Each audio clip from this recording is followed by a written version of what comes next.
اصلا دنیا رو زندگی رو جدی نگیری. زندگی یه چیز شوخیه. اگر با دنیا و روزگار و زندگی ور برید، دنیا باهاتون ور میره.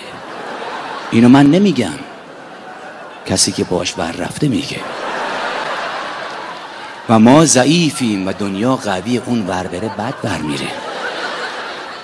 هم خودمون رو رها کنیم هم دنیا رو. هم اینجاست که شاعر ما میگه امشب شب مهتاب حبیبم اگر. چرا اینجا معلوم شاعر یک چیزو میخواد. آقا تابلو شاعر یکیو میخواد، اما مدرک تحصیلین براش مهمه.